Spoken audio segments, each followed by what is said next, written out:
வாழ்வுக்கு செல்லும் வாசல் இடுக்கமானது. ஹல்லேலூயா. அநேக நேரம் நம்முடைய பாதைகளில் சில கிரிகளை ஆண்டவர் நடப்பிப்பார், சில பாதைகளை கர்த்தர் அனுமதிப்பார். அது ஏன்னு உங்களுக்கு தெரியவே தெரியாது. அது தெரியாமல் இருக்கிற வரைக்கும் நல்லது. ஆமென்.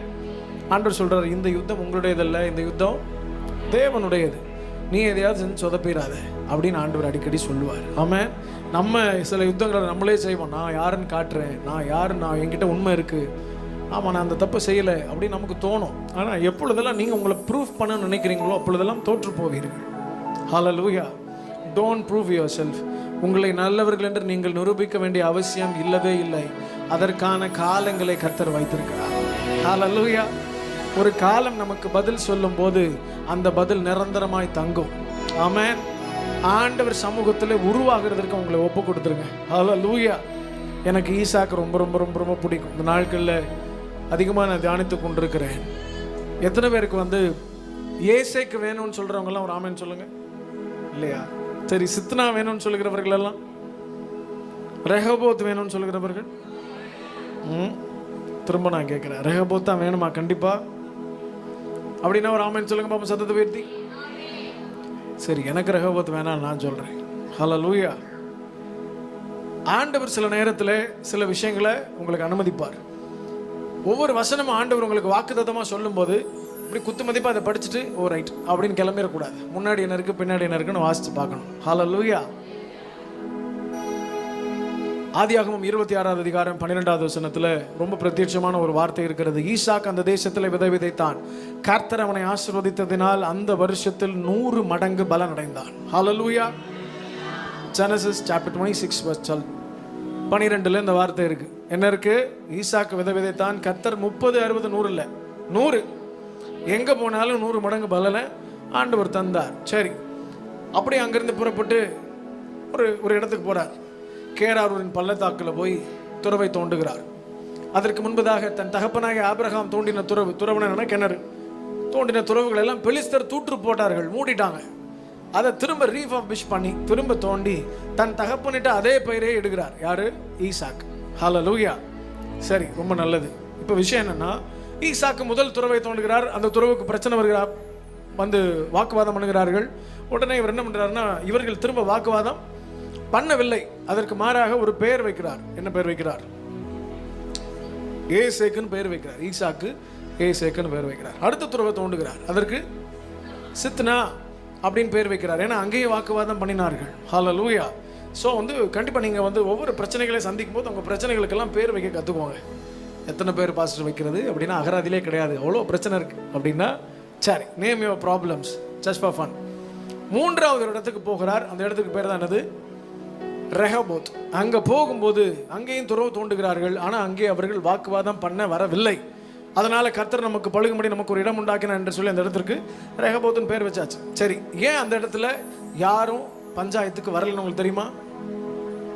ரெஹோபோத்துல ஏன் பிரச்சனைக்கு வரவில்லை? சொல்லுங்க பாப்போம், டக்குன்னு சொல்லுங்க பாப்போம்.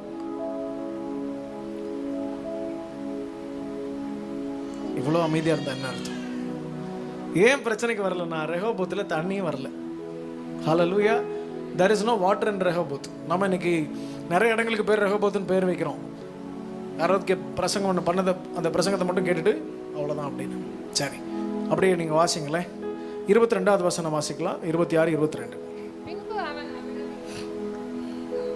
சத்தமா. பின்பு அவன் அவிடம் விட்டு பெயர்ந்து போய் வேறொரு துறவை வெட்டினான். அதை குறித்தவர்கள் வாக்குவாதம் பண்ணவில்லை. அப்பொழுது அவன், நாம் தேசத்தில் பழுகும்படிக்கு இப்பொழுது கர்த்தர் நமக்கு இடம் உண்டாக்கினார் என்று சொல்லி அதற்கு ரெஹோபோத் என்று பெயரிட்டான். நல்லா கவனிக்கணும். பின்பு அவ்விடம் விட்டு பெயர்ந்து வேறொரு துறவை வெட்டினான். சரியா? தண்ணி வந்திருந்தா எங்கே தான் இருந்திருக்கணும்? அங்கே தான் இருந்திருக்கணும். அப்படியே அடுத்த வசனத்தை வாசிங்க. 23 அங்கே இருந்து பெயர்சபாவுக்கு போனான். சத்தமா எல்லாரும் சொல்லுங்க பாப்போம், பெயர்சபா. ரைட். ஹல்லேலூயா. எங்கிருந்து போனான்? எங்கிருந்து போனான்? ரெஹோபோத்திலிருந்து பெயர்சபா போனான். துறவு வெட்டினார்கள். வெட்டி தண்ணி வந்துருந்துச்சுன்னா அங்கே தான் இருந்திருக்கணும், அங்கே இல்லை. ஏன்னா தண்ணி வரல. உடனடியே அடுத்த வசனத்தில் இருக்கு, அவன் அங்கிருந்து புறப்பட்டு பெயர்சபாவுக்கு போனான். அவங்க பஞ்சாயத்துக்கு வரல, பிரச்சனை இல்லை, ஒரு சேஃப் ஜோன் இந்த இடம். ஆனால் வாட்டர் இல்லை. எப்பொழுதுமே உங்களுக்கு அத்தியாவசியமான தேவை என்னதுன்னா என்னது? தண்ணி. ஹல்லேலூயா. இந்த தண்ணீர் வந்து எதற்கு அடையாளம் அப்படின்னா பரிசுத்த ஆவியானவருக்கு அடையாளம். ஹல்லேலூயா. என்ன எப்படி அடையாளம், அது போல வாழ்வாதாரமாகிய சர்வ வல்லமையுள்ள தேவன் இந்த நாளில் நமக்கு தந்தருளப்பட்டவர் யாருன்னா பரிசுத்த ஆவியானவர். ஆமென். அவரை நோக்கி பார்த்து கொண்டே இருக்க வேண்டும். அவரை விசுவாசிகளுடைய உள்ளத்திலிருந்து ஜீவ தண்ணீர் உள்ள நதிகள் பாயும்னு இருக்கு. ஹல்லேலூயா. ஆறுகள் அல்ல, நதிகள் பாயுமா. ஆறுகள்ல இருந்து புறப்படுகிறது தான் எதுனா நதியா? அப்படியா? நதியிலிருந்து புறப்படுகிறது தான் ஆறு. ஆதியாகமத்திலே இருக்கு. என்ன இருக்கு? ஏதேனிலிருந்து ஒரு நதி புறப்பட்டு 4 அப்படின்னா எது பெருசு? நதி தான் பெருசு. ஹல்லேலூயா. சோ ஜீவ தண்ணீர் உள்ள நதிகள் பாயுமா. உங்களுடைய இருதயத்திலிருந்து பாயணும்னா நீங்க விசுவாசிக்க வேண்டும். சர்வ வல்லமையுள்ள தேவனை விசுவாசிக்க வேண்டும். உங்களை நீங்க மறந்து இந்த பூமியில நீங்க பார்க்கிற எல்லாத்தையும் விட சர்வ வல்லமையுள்ள தேவன் மகா பெரியவர். எத்தனை பேர் விசுவாசிக்கிறீர்கள்? ஹல்லேலூயா. ஆமா, நீங்க சாதாரணமான மனுஷனாய் அல்ல, கர்த்தர் உங்களை அசாதாரணமாய் பயன்படுத்துகிற நாட்கள் வரும். ஸ்பிரிச்சுவலி, பிசிக்கலி ஒரு சாதாரண மனுஷன் செய்ய முடியாத விஷயங்கள் எல்லாம் கர்த்தர் உங்களை கொண்டு செய்வார். ஆமென். எங்கள் பிள்ளைகள் 2 பேரும் பிறந்து 45 நாள்ல இருந்து we are traveling. என் மனைவிக்கு 2 C-section. இது வரைக்கும் நாங்கள் பல லட்சம் கிலோமீட்டர் டிராவல் பண்ணியிருக்கிறோம் பிள்ளைகளோடு. இந்த 2 வாரத்தில் மட்டும் நான் 22,000 கிலோமீட்டர் டிரைவ் பண்ணியிருக்கிறேன் 2 வீக்ஸில். ஹல்லேலூயா. ஆண்டவர் அதற்கு உதவி செய்கிறார். ஒரு சாதாரண மனுஷனால் முடியுமானா முடியாது. ஒரு நாளைக்கு 2.5 மணி நேரம், அதிகபட்சம் 3 மணி நேரம் தூங்குறோம். எதுக்கு இப்படி ஓடுறோம்னா காலம் கொஞ்ச காலமாக இருக்கிறது. ஆமென். சமயம் வாய்த்தாலும் வாய்க்கலைனாலும் ஓடி போய் தேவராஜ்யத்தை, ஆமென், கர்த்தருடைய சுவிசேஷத்தை பிரசங்கிக்க வேண்டும். திருச்சபைகளை திறப்படுத்தும்படி உங்க மேல ஒரு அப்போஸ்தல அபிஷேகத்தை வச்சிருக்கேன்னு ஆண்டவர் சொன்னார். அந்த நாட்கள்ல இருந்து this is my 15th year and full time ministry. முழு நேர விழித்திற்கு வந்து 15 வருஷம் முடிஞ்சிருச்சு. ஆமென். ஆண்டவர் நடத்துகிறார். ஆண்டவர் அழைச்சாருன்னா கர்த்தர் நடத்துவார். நீங்க ஊழியக்காரனா இருக்கணும்னு அவசியம் இல்லை. நீங்க விசுவாசியா இருந்தாலும் சரி, தேவனை பற்றுவீர்கள் என்றால் பரிசுத்த தேவன் உங்களை நேர்த்தியாய் நடத்துவார், நேர்வழியாய் நடத்துவார். ஹல்லேலூயா. ஹல்லேலூயா. ஆமா, ஏதோ ஒரு பிரச்சனை ஓஞ்சு போச்சு அதனால இந்த இடத்துல இருப்போம்னா நோ, அந்த இடத்துல தண்ணி கிடையாது. You have to move on. ரெஹோபோத்துல இருந்து அடுத்த லெவலுக்கு கர்த்தர் உங்களை கொண்டு போகட்டும். பெயர் சபாவுக்குலாம் இந்த திருச்சபை கர்த்தர் கொண்டு போவாரா. அங்கே என்ன நடந்தது என்று சொல்லி உங்களை ஆவிக்குள்ளாய் நடத்தி நான் முடிக்க வேண்டும் என்று ஆசைப்படுகிறேன். 24 அன்று ராத்திரியிலே கர்த்தர் தரிசனமாகி, நான் உன் தகப்பனாகிய ஆபிரகாமுடைய தேவன், பயப்படாதே, நான் உன்னோட கூட இருந்து என் ஊழியக்காரனாகிய ஆபிரகாம் நிமித்தம் உன்னை ஆசீர்வதித்து உன் சந்ததியை பெருக பண்ணுவேன் என்றார். ஹல்லேலூயா. நல்லா கவனிங்க. கர்த்தர் தரிசனமாகிற இடம் பெயர் சபா. சொல்லுங்க மெதுவா மெதுவா சொல்லுங்க. பக்கத்து வீட்டுக்காரர் சண்டைக்கு வந்துட போறார். நல்ல சத்தமா.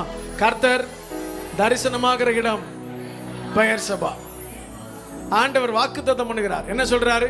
உன் தகப்பனாகிய ஆபிரகாமுடைய கூட இருந்தது போல உன் கூடயும் நான் இருப்பேன், பயப்படாதே. சோ கர்த்தர் வாக்குத்தத்தம் பண்ணுகிற இடமும் இதுதான், பெயர் சபா. அடுத்த வசனத்தில் வாசித்தோன்னா, அவன் அங்கே ஒரு பலிபீடத்தை கட்டி, அப்ப பலிபீடம் கட்டப்பட்ட இடமும் இதுதான், பெயர் சபா. அடுத்த வசனம், கர்த்தருடைய நாமத்தை தொழுது கொண்டு அங்கே தன் கூடாரத்தை போட்டான். அவ்விடத்தில் ஈசாக்கின் வேலைக்காரர் ஒரு துறவை வெட்டினார்கள். சொல்லுங்க, கூடாரம் அமைக்கப்பட்ட இடமும் பெயர் சபா. இந்த திருக்குறள்லாம் படித்தோம், ஏதாவது பிரயோஜனம் இருக்கா உங்களுக்கு? இப்போ வசனத்தை நல்லா என்ன பண்ணுங்க, ஆமா, தியானம் பண்ணுங்க. ஹல்லேலூயா. எஸ், பரிசுத்த தேவன் ஒவ்வொரு வார்த்தையிலையும் ஒரு மிகப்பெரிய சாரத்தை வைத்திருக்கிறார். ஆமென்.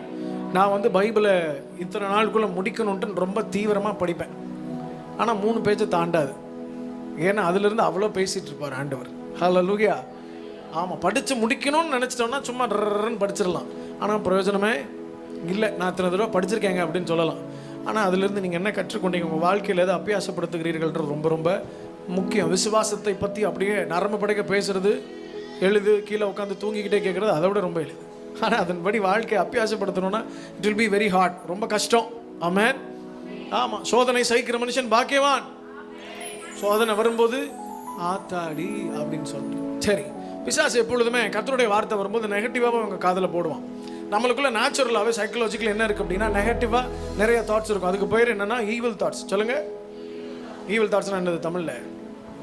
தீய சிந்தைன்னு வச்சுக்கோமா. சரியா? நல்லா கவனிக்கணும். எது சொன்னாலும் நெகட்டிவாக தோணும். பார்த்துருக்கீங்களா? ஒருத்தர் வந்து நல்லா இருக்கீங்களான்னு கேட்டால், எதுக்கு இவன் நல்லா இருக்கீங்களான்னு கேட்டான் அப்படின்னு நமக்கு தோணும். இப்போ நான் உங்களை பார்த்து சொல்கிறேனே, கர்த்தர் இந்த வருஷத்தில் உங்களுக்கு நெருக்கத்தை கட்டளையிடுவாராக. ஆமென் சொல்லுங்கப்பா. திரும்ப நான் கேட்குறேன், கர்த்தர் இந்த வருஷத்தில் உங்களுக்கு நெருக்கத்தை கட்டளையிடுவாராக. ஒரு சிலர் யோசிக்கிறான், ஏற்கனவே நெருக்கன்னு தான் இங்கே வந்து நெருக்கமாக உட்காந்துருக்கும். நான் சொன்ன நெருக்கம் எதுனா அவருக்கும் உங்களுக்குமான நெருக்கத்தை கட்டளையிடுவாரா. ஹல்லேலூயா. நமக்கு என்ன தோணுச்சு? This is called evil thought. எப்பொழுதுமே கர்த்தருடைய வார்த்தை வரும், வாதை உன் கூடாரத்தை அணுகாது அப்படின்னா, வாதை வரும் போல ஆனால் அணுகாது போல, பொல்லாப்பு நேரிடாது, எல்லாருக்கும் பொல்லாப்பு நேரிடும், நமக்கு நேரிடாது போல அப்படின்னு நம்ம எப்போவுமே வித்தியாசமான கோணத்தில் யோசிப்போம். எப்பொழுதுமே இந்த 4 கால் மிருகங்கள், அதாவது நாய், அந்த பூனையுடைய சம்மந்தப்பட்ட குடும்பம், அதாவது புலி, சிறுத்தை, இதெல்லாம் பார்த்தீங்கன்னா தன்னுடைய குட்டியை ஒரு இடத்துலேருந்து மற்றொரு இடத்துக்கு எடுத்துகிட்டு போனோம்னா எப்படி எடுத்துகிட்டு போகும்? 2 காலில் நின்று 1 காலில் பிடிச்சி தூக்கி போதா? வாயில கவ்வி. ஹல்லேலூயா. அதான் ரொம்ப முக்கியம். பவுல் சில விறகுகளை வாரி நெருப்பு நடையில் போடும்போது அனல் உரைத்து வெளியிலிருந்து ஒரு விரியன் புறப்பட்டு என்ன பண்ணுச்சு? அவன் கையை கடித்ததுன்னு இல்லை, கவ்விட்டுன்னு இருக்கு. ஹல்லேலூயா. சம்டைம்ஸ் ஏதோ ஒரு மிகப்பெரிய பிரச்சனை பார்க்குறவர்களுக்கு உங்களை கடித்தது போல தெரியும், ஆனால் கவ்விட்டு. ஹல்லேலூயா. ஒரு இடத்திலிருந்து இன்னொரு இடத்திற்கு கர்த்தர் உங்களை கொண்டு போகும்போது கவ வேண்டிய சூழ்நிலைகளை கர்த்தர் அனுமதிப்பார். ஃபார் காட்ஸ் க்ளோரி, அவருடைய மகிமை உங்களிடத்தில் வெளிப்படுத்தும்படியாக ஒரு ஸ்தலத்திலிருந்து இன்னொரு ஸ்தலத்திற்கு போகும்போது, இல்லை ஒரு லெவலிருந்து அடுத்த லெவலுக்கு போகும்போது சில பிரச்சனைகளை சந்திக்கிறது வழக்கம். ஏனென்றால் அந்த பிரச்சனை தான் உங்களுக்கு அடுத்த லெவலே கொண்டு போகும். ஆமென். இதை அனுமதிக்கிறவரே சர்வ வல்லமையில தேவன் தான். எப்பொழுதுமே ஃபேஸ் யுவர் ப்ராப்ளம்ஸ், பிரச்சனைகளை நேருக்கு நேராக ஃபேஸ் பண்ண கற்றுக்கோங்க. ஒளிஞ்சு சைடாக ஒரு வழி கண்டுபிடிக்க வேண்டாம். ஏனென்றால் நீங்கள் எதிர்கொள்ளுகிற பிரச்சனை நீங்கள் எதிர்கொள்ள போகிறது இல்லை. உங்களுக்கு முன்பதாக வழி ஆயத்தப்படுத்துகிற சர்வ வல்லமையில தேவன் அங்கே நின்று கொண்டிருக்கிறார். ஹல்லேலூயா, ஹல்லேலூயா. அவர் பாதைகளை செவ்வாய்ப்படுத்துகிறவர் மாத்திரமல்ல, பாதைகளை ஏற்படுத்துகிறவர். ஆமென்.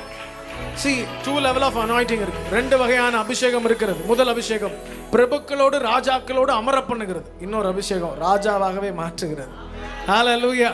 You will be a king. Amen. You are not just sitting with the kings. நீங்க ராஜாக்களோடு அமர்ந்திருக்கிற மாத்திரம் அழைக்கப்பட்டவர்கள் அல்ல, ராஜாவாகவே மாற்ற கர்த்தர் உங்களை எத்தனைக்கிறார். Hallelujah. விடுதலையோடு கூட ஆமென் சொல்லுங்க பாப்போம். ஆமென். சர்வ வல்லமையுள்ள தேவன் புதிய காரியங்களை நடப்பிப்பாராக, புதியவைகளை கர்த்தர் தோன்ற பண்ணுவாராக. எத்தனை பேர் விசுவாசிக்கிறீர்கள்? விசுவாசிக்கிறவர்கள் மாத்திர சத்தத்தை வைத்து ஆமென் சொல்லுங்க பாப்போம். ஹல்லேலூயா. மகத்துவம் நிறைந்த தேவன் அவருடைய பிரசன்னத்தினால் நம்மை நிரப்பி நடத்துவார். ஈசாக்கின் வேலைக்காரர் ஒரு துறவை வெட்டினார்கள், அந்த வசனம் அப்படியே நிற்குது. சரி, முடிந்தது. அதற்கப்புறம் தொடர்ந்து வாசிச்சோம் அப்படின்னா அபிமலேக்கும் 26 வாசிக்கிறேன் கேளுங்க. அவன் சிநேகிதனாகிய அகுசாத்தும் அவன் சேனாதிபதியாகிய பிகோலும் கேராரிலிருந்து அவனிடத்தில் வந்தார்கள். அப்பொழுது ஈசாக் அவர்களை நோக்கி, இதுவரைக்கும் வாக்குவாதம் பண்ணாத ஈசாக்கு this is very first time, முதல் முறையாக அவர்களை தூரத்திலே கண்டு தன் வாயை சும்மா இல்லாமல் சத்தத்தை உயர்த்தி சொல்றான். என்ன சொல்றான் அப்படின்னா, அதை வாசிங்க தொடர்ந்து.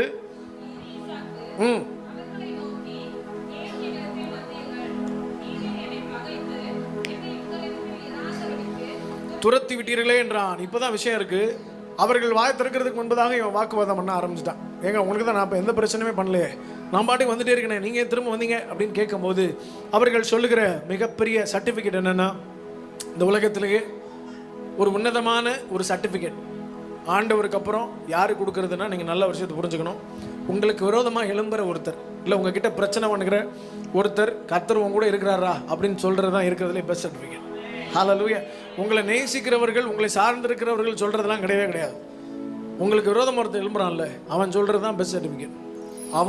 அவனை கொண்டு கர்த்தர் சொல்ல வச்ச வார்த்தை தான் என்னது அப்படின்னா, அதில் தொடர்ந்து வாசித்தோம். அதில் இருக்கு என்ன இருக்கு? அதற்கு அவர்கள், நிச்சயமாய் கர்த்தர் உம்மோடே கூட இருக்கிறார், நிச்சயமாய் கர்த்தர் உம்மோடே கூட இருக்கிறார் என்று கண்டோம், நாங்க பார்த்தோம் கர்த்தர் உங்க கூட இருக்கிறத. ஹல்லேலூயா. ஆமா, ஐ அம் ஷூர் ஆண்டவர் உங்க கூட இருக்கிறத நான் பார்க்கிறேன். அது மாத்திரமல்ல, அடுத்த வசனத்துல இருக்கு கடைசியா, நீர் கர்த்தரால் ஆசீர்வதிக்கப்பட்டவராமே. கர்த்தர் உன் கூட இருந்தா நீ கண்டிப்பா கர்த்தருடைய ஆசீர்வாதத்தை பெற்றுக்கொள்ள முடியும். ஹல்லேலூயா. அப்படிப்பட்ட அபிஷேகத்தை கர்த்தர் இந்த நாளின் இறுதியிலே ஊற்றுவாரா.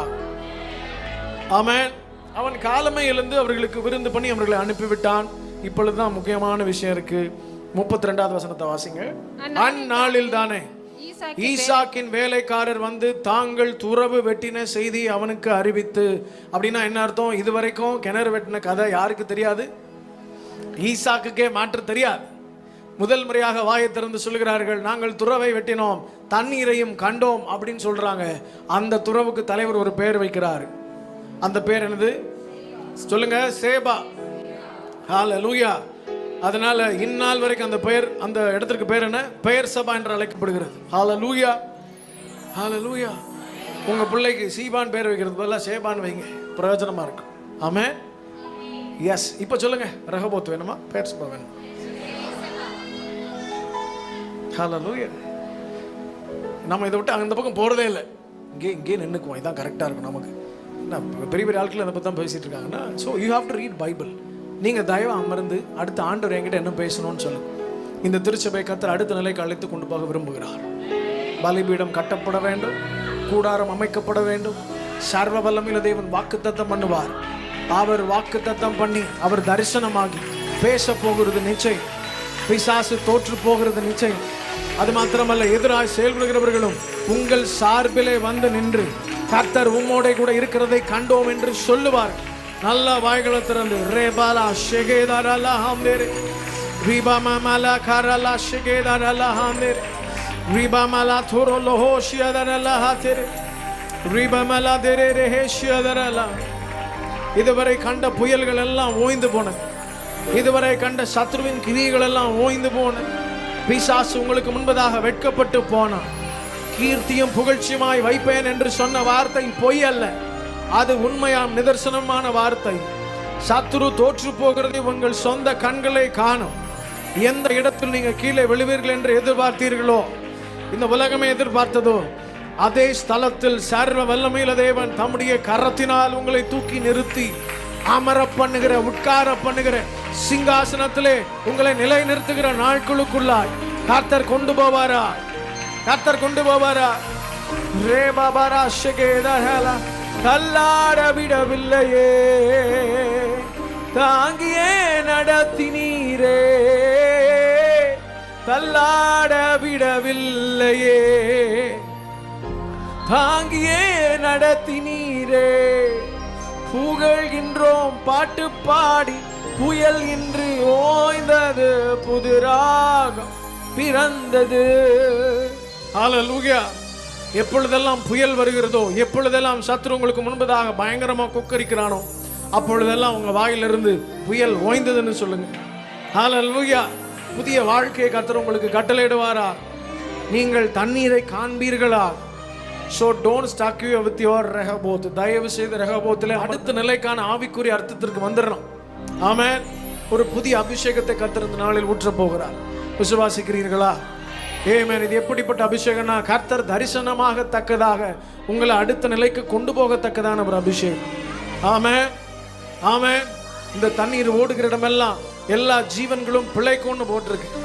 ஜீவன்கள் ஆரோக்கியப்பட்டு பிழைக்கும். ஹல்லேலூயா. ஆமென். ஜீவன் அற்ற எல்லாம் ஜீவன் உண்டாகும்னு போட்டிருக்கு. பரிசுத்த தேவன் வறட்சியான நிலத்திலே அவாந்திர வெளிகளில் ஆறுகளை ஓட பண்ணுகிறவர், ஆறுகளை ஓட பண்ணுகிறவர்.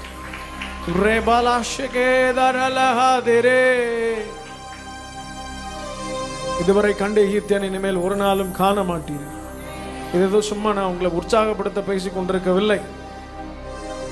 ஒவ்வொரு ஊழியத்திலையும் ஃப்ரூட்ஃபுல்லா செய்யணும்னு எங்களுக்கு ஆசை. எந்த இடத்துக்கு போனாலும் நீங்க கிரியை செய்யணும் ஆண்டவரே, அப்படி இல்லைன்னா நாங்கள் அனுமதிக்காதீங்க அப்படின்றதான் என்னுடைய ஜெபம். ஆமென். ஆமாம், we are going with a lot of prayers, lot of sacrifices. ஒவ்வொரு இடங்களுக்கும் போகும்போது அதற்காக எழுதி வச்சு ஜெபிக்கிறோம். அந்த டெரிட்டரிக்காக ஜெபிக்கிறோம், அந்த எல்லைக்காக ஜெபிக்கிறோம். வர வழியில் I don't know this territory, இது எந்த இடம் எங்கே இருக்குன்னு எனக்கு தெரியாது. வர வழியில் நான் ஜெபம் பண்ணிட்டே வந்தேன், இந்த டெரிட்டரி, இந்த எல்லைக்காக. ஆமென். ஆமாம், பிசாசு எப்பொழுதும் என்ன பண்ணுவான்னா, ஜனங்களை காது கொடுத்து கேட்க விட மாட்டான். தேவ பிரசன்னம் வருகிறதற்கு தடையாய் அநேக விஷயங்கள் இருந்தாலும் ஒரு போர்ட்டலை வானத்தை கர்த்தர் ஓப்பன் பண்ணுவார். ஹல்லேலூயா. அதை ஒரு தேவ மனுஷன் வந்து நிற்கும் போதே உங்களால் புரிந்து கொள்ள முடியும். தேவ பிரசன்னத்தை எத்தனை பேர் உணர்ந்து கொண்டிருக்கிறீர்கள்? பரிசுத்த தேவன் அவர் ஆசீர்வதிக்க எப்பொழுதும் காத்திருக்கிறார். ஆமென். நலமானதை பெற்றுக்கொள்ள பரிசுத்த தேவன் உங்களுக்காக காத்திருக்கிறார். நீங்க பெற்றுக்கொள்ளத்தக்கதாக அவர் காத்திருக்கிறார். பிள்ளைங்க பிடிச்சுக்கிட்டோம். ஹல்லேலூயா, ஹல்லேலூயா. ஆமென். ஒருபோதும் சோர்ந்து போகாதிருங்கள், ஒரே இடத்துல அமர்ந்திருக்காதிருங்கள். ஆமா, இந்த இடத்தை விட்டு தூசி தட்டி விட்டுட்டு நெக்ஸ்ட் லெவலுக்கு போயிடணும், அடுத்த ஸ்டெப் எடுத்து வைக்கணும். சோர்ந்து இருக்க கூடாது. யாரோ ஒருத்தர் சொன்ன வார்த்தை நிமித்தம் இந்த வார்த்தை இப்படி சொல்லிட்டாங்கன்னு அமர்ந்திருக்க கூடாது. ஆமா, நான் நிறைய பேர் பார்த்துருக்கேன். ஒரு காலத்துல எவ்வளவு அடிச்சாலும் தாங்குவாங்க. நான்லாம் இப்ப 80களில் பிறந்தால் இப்போ 90ல் பிறந்தாவே கிரிஞ்சுன்றாங்க. இப்போ 2K இருக்குது, ஜென்சி இருக்குது, நிறைய அடுத்த ஆல்ஃபாலாம் வந்துட்டாங்க. இப்போ இருக்கிற ஜென்ரேஷன் அந்த நாட்கள் எல்லாம் ஸ்கூலில் பிள்ளைகளை சேர்க்கும் போது கண்ணை மட்டும் விட்டுட்டு மற்ற எல்லாத்தையும் உரிச்சிருங்க சார்னு வாங்க கொண்டு போய் ஸ்கூலில் சேர்க்கும் போதே. படிக்கிறதுக்கு அனுப்பலை, அதை என்ன கசாப் கடைக்கு விடுற மாதிரி கொண்டு போய் விடும்போதே வந்து டீச்சர்ஸ் என்ன சொல்லுவாங்கன்னா, எங்கள் அப்பா அம்மாலாம் அப்படி கிடையாது, ஆனால் அநேகர் சொல்லி நான் கேட்டிருக்கிறேன், கண்ணை மட்டும் விட்டுட்டு என்ன பண்ணிடுங்க, தோல்லாம் உரிச்சிருங்க, நல்ல பாடம் சொல்லி கொடுக்கலாம் யாரும் சொன்னதில்லை. இப்போ உங்கள் பிள்ளைங்க சேட்டை பண்ணது கொண்டாந்து உங்களை விட்டுறேன் அப்படின்னு அர்த்தம். ஆனால் இப்போ வாத்தியார் தான் பத்திரமா ஸ்கூலுக்கு போயிட்டு வர வேண்டியதாக இருக்குது. காலம் மாறிடுச்சு. ஆமாம் தானே? ஆமாம். ஆரம்ப நாட்களில் எத்தனை அடி அடித்தாலும் பிள்ளை இங்கேருந்து அங்கே போகாது. ஆனால் இப்பொழுது முறைச்சி பார்த்தாவே என்ன உன்னை விட்ட வேற ஆளே கிடைக்கும் எங்களுக்கு அப்படின்னு கிளம்பி போயிடுது. Very sensitive people. ஆமாம் தானே? சென்சிபிளுக்கும் சென்சிட்டிவ்க்கும் நிறைய டிஃப்ரென்ஸ் இருக்குது. உணர்ச்சி பூர்வத்திற்கும் உணர்வுள்ள இருதயத்திற்கும் we have lot of differences. Hallelujah. நமக்கு உணர்வுள்ள இருதயம் வேணும், உணர்ச்சி பூர்வமான இருதயம் கூடாது. ரெண்டுக்கும் டிஃப்ரென்ஸ் இருக்குது. உணர்வுன்னு என்னென்னா, நான் உங்களை கண்டிக்கிறேன்னா ஆமாம் மாற்றிக்கணும்னு தோன்றது உணர்வு. உங்களை கண்டிக்கிறேன்னா என்ன இருந்தாலும் இப்படி பேசுகிறாப்புல அப்படின்னு கிளம்பி போகிறது உணர்ச்சி. ஹல்லேலூயா. ஆமாம், நீங்கள் எப்பொழுதுமே உணர்ச்சிகளுக்கு எமோஷன்ஸுக்கு இடம் கொடுக்காம ரியலைஸ் பண்ணணும், இது இங்கே இந்த இடத்துல என்ன பிரச்சனை என்கிட்ட, நான் எதை மாற்றிக்கணும், ஆண்டவர் என்னதை மாற்றிக்க சொல்கிறார். எப்பொழுதெல்லாம் நீங்கள் கற்றுக்கொள்ள வேண்டும், மாற்றிக்கொள்ள வேண்டும் என்று விருப்பப்படுகிறீர்களோ அப்பொழுதெல்லாம் அடுத்த நிலைக்கு கர்த்தர் உங்களை கொண்டு போயிட்டாருன்னு அர்த்தம். ஹல்லேலூயா. எப்போ எனக்கு எல்லாம் தெரியும்னு நினைக்கிறோமோ அங்கே பெருமை வந்துருச்சு. உங்களுக்கு சொல்ல வேண்டியதில்லை, பெருமை உள்ளவனுக்கு எதிர்த்து நிற்கிறது பிசாசு இல்லை, யாரு? ஹல்லேலூயா. கர்த்தர் உங்கள் பட்சத்தில் நிற்கணும்னா ஒண்ணுமே இல்லை, வெரி சிம்பிள். நான் யார் தெரியுமான்னு சொல்லாதீங்க, நான் ஒன்றும் இல்லை ஆண்டவரே கூட வந்துருங்கன்னு சொல்லுங்க. அவர் வந்து நிற்பார். அவர் வந்து நின்றா வேற எந்த குவாலிட்டியுமே தேவையில்லை. ஹல்லேலூயா. ஹல்லேலூயா. இதுவரைக்கும் உங்களுக்கு விரோதமாக பேசினவர்கள் எல்லாம் உங்கள் சார்பிலே வந்து நின்று கர்த்தர் உம்மோட கூட இருக்கிறதை கண்டோம், நீ கர்த்தரால் ஆசீர்வதிக்கப்பட்டவனாமே என்று சொல்லத்தக்கதாக கர்த்தர் காரியங்களை தலைகீழாய் மாறி போக பண்ணுவார். புதிய பாதைகளை கர்த்தர் திறப்பார். விசுவாசிக்கிறீர்களா? நான் உங்களுக்காக ஜெபிக்க வேண்டும் என்று ஆசைப்படுகிறேன். நல்ல கண்களை மூடி வாய்களை திறந்து நல்ல அந்நிய பாஷையில பேச போகிறோம். பரிசுத்தரே, உம்முடைய வல்லமையினால் எங்களை நிரப்புவீராக, புது மகத்துவத்தினால் எங்களை நிரப்புவீராக. ரீபாலா ஷெகேதாராலா ஹந்தேரே. உறுதியாய் பற்றி கொண்டே உம்மையை நம்பி உள்ளே, உறுதியாய் பற்றி கொண்டே உம்மையை நம்பி உள்ளே. பூரண சமாதானரே, போதுமே உம் சமூகமே, பூரண சமாதானரே, போதுமே உம் சமூகமே. புகழ்கின்றோம் பாட்டு பாடி, புயல் இன்றி ஓய்ந்தது புதிராந்தது. நல்ல 2 நிமிஷம் அந்நிய பாஷையில விடுதலை வாய்களை திறந்து, பரிசுத்தரே, இதுவரை எங்கள் வாழ்க்கையிலே போராடின சத்ருவின் கிரியைகள், பிசாசின் கிரியைகள் விலகுவதாக நல்ல சத்தத்தை விதித்துதீங்க பாபா. ரீபா மாலா ஷகேதரலலலா, ரீபா பாபாலா தோரோரோ ஷகேதரனா ஹந்தேரே. சத்ருவின் கிரியைகள் ஓய்ந்து போவதாக, இந்த திருச்சபைக்கு விரோதமாய் ஜனங்களுக்கு விரோதமாய் போராடின சகல விதமான சத்ருவின் கிரியைகளும் அற்று போவதா. ஆவியானவர் எங்கேயும் அங்கே விடுதலை உண்டு, விடுதலை உண்டு. புதிய வழிகளை திறக்கிறவர், புதிய பாதைகளை திறக்கிறவர், பாதைகளை செவ்வையாய் நடத்துகிறவர். ஒரே பாலா ஷெகே, வலதுபுறமோ இடதுபுறமோ சாய்ந்து போகாதபடி நடக்க வேண்டிய வழி இதுவே என்பதை நாள்தோறும் நாள்தோறும் சத்தத்தை உயர்த்தி தள்ளாட விடவில்லையே, தாங்கியே நடத்தினீரே, தள்ளாட விடவில்லையே, தாங்கியே நடத்தினீரே. புகழ்கின்றோம் பாட்டு பாடி, புயல் இன்று ஓய்ந்தது புதிராகம். சத்தத்தை உயர்த்தி சொல்லுங்க பாபா. புகழ்கின்றோம், கண்களை மூடி வாய்களை திறந்து. நன்றி அப்பா, நன்றி அப்பா, நல்லவரே, இன்றும் என்றும். நன்றி அப்பா, நல்லவரே, இன்றும் என்றும் வல்லவரே, இன்றும் என்றும் வல்லவரே, இன்றும் என்றும் வல்லவரே, இன்றும் என்றும். சத்தத்தை உயர்த்தி, ஆவியானவரே, நீர் எப்பொழுதும் நல்லவர். இதுவரை உங்களுக்கு விரோதமாய் போராடின சத்ரு இந்த நாளில் தோற்றம் போவானார். இங்க இருக்கிற சில குடும்பங்களை பிரிக்க நினைக்கிற சத்ருவின் கிரியைகள் இயேசுவின் நாமத்திலே அழிந்து போவதா, அவருடைய கண்ணிகள் தெரிப்புண்டு போவதா, கட்டப்பட்ட எல்லா சங்கிலிகளும் நெருப்பிலே பட்ட நூல் போல ஒன்றும் இல்லாமல் போவதா. சத்தத்தை உயர்த்தி கண்களை மூடி ஆவியானவரே உம் கிருபையினால் எங்களை நிரப்பும், மகிமையினால் நிரப்பும். ஒரு புதிய அபிஷேகம், double the anointing, double the anointing. We need your glory, Father God. If you believe, you will see the glory of God. இந்த நாளில் விசுவாசிகளுடைய உள்ளத்திலே இப்பொழுது கர்த்தருடைய நம்பிக்கை, விசுவாசம் ஊற்றப்படுவதாக மகிமையை காண்பார்களாக, மகிமையை காண்பார்களாக. நிறுத்தாதீங்க, நல்ல வாய்களை திறந்து சத்தத்தை உயர்த்தி பரிசுத்த தேவனுடைய மகிமை வெளிப்படுவதாக. தள்ளாட விடவில்லையே, தாங்கியே நடத்தினீரே, தள்ளாட விடவில்லை.